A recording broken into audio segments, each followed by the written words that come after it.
Salut les communautés, comment ça va? Aujourd'hui j'aimerais te parler d'un sujet qui m'a été posé pas mal de fois sur Messenger. C'est Thomas, qu'est-ce que tu en penses de Facebook pour l'avenir du e-commerce?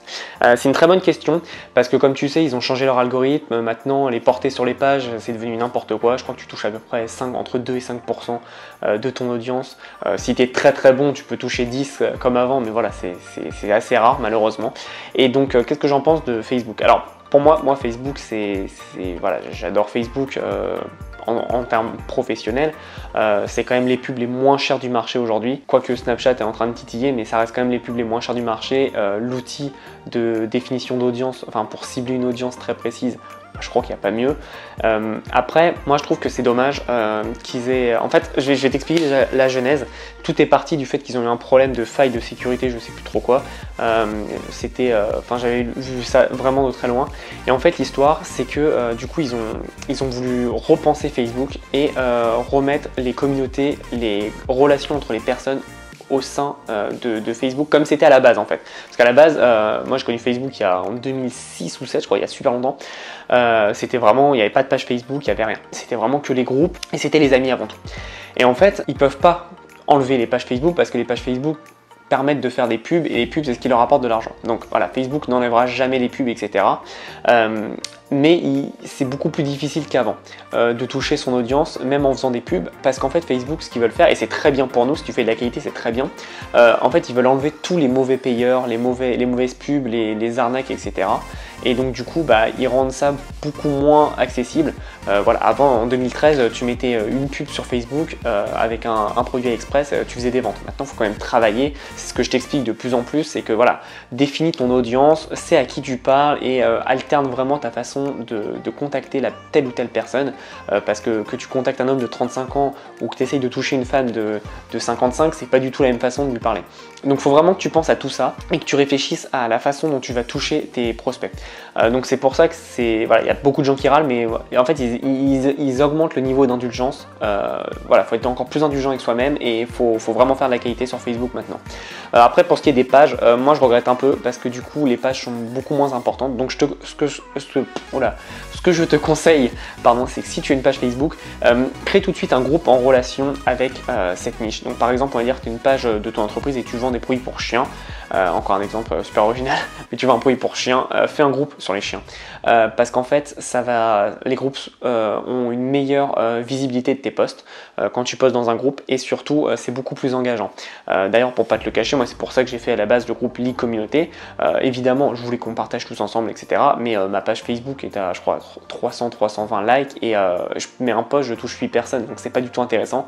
Et j'ai une meilleure relation du coup avec le groupe et en plus, les gens peuvent s'entraider.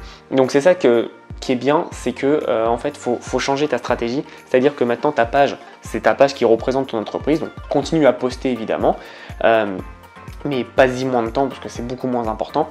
Et derrière tu crées un groupe et le groupe va avoir deux notions. Un, ça va aider des personnes de même passion, de pouvoir se regrouper et avoir une passion et partager, etc. Donc ça par contre, faut pas le laisser à l'abandon. Si c'est ton groupe, tu l'entretiens, tu postes, tu réponds à tous les commentaires, c'est super important.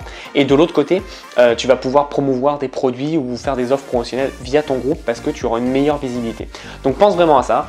Évidemment, Facebook est toujours à fond pour rattraper YouTube, donc c'est pour ça qu'ils ajoutent les options vidéo, etc. Et c'est beaucoup moins cher de faire une pub vidéo parce que forcément ils veulent toucher le plus de personnes et ils veulent avoir le meilleur nombre de vues sur leur site internet par rapport à YouTube qui est indétrônable. Donc les pubs seront toujours, les pubs vidéo seront toujours moins chères que les pubs photos. Et comme je te dis, en fait, ce qui change vraiment dans la tête de Facebook et ce qui va te changer pour toi, c'est qu'il faut que tu fasses de la qualité et que tu touches tes clients de la bonne façon. Tu peux plus faire du clickbait, tu sais, où c'était partager, liker, taguer 3 amis, etc. Ça, tu ne peux plus le faire.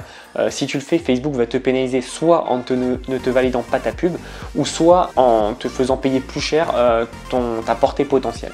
Donc voilà, respecte vraiment tous les codes et il y a un truc que personne ne fait et ça franchement il faut que tu le fasses, c'est super important, c'est de lire les politiques de confidentialité et les conditions générales de vente des pubs Facebook. Parce qu'ils t'expliquent tout ce qu'ils acceptent, tout ce qu'ils n'acceptent pas. Il y a plein de gens qui en fait utilisent Facebook et qui ne savent même pas ce qu'ils ont le droit de faire et pas le droit de faire. Et enfin, c'est une aberration professionnelle parce que c'est-à-dire que tu es prêt à jeter de l'argent sans être au courant de ce que tu dois faire. Donc va lire tout ça, il y a un beau document, ils ont une bonne page, pardon, et ils expliquent vraiment tout. Donc va lire tout ça, c'est super important.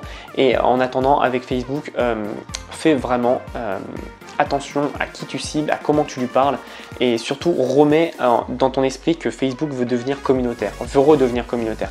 Donc mets en avant l'esprit de communauté, c'est-à-dire si tu fais une vidéo sur un collier pour chien, essaye de trouver une vidéo d'un chien qui porte le collier, qui est super mignon, qui donne envie de partager, etc., sans que tu aies à le demander.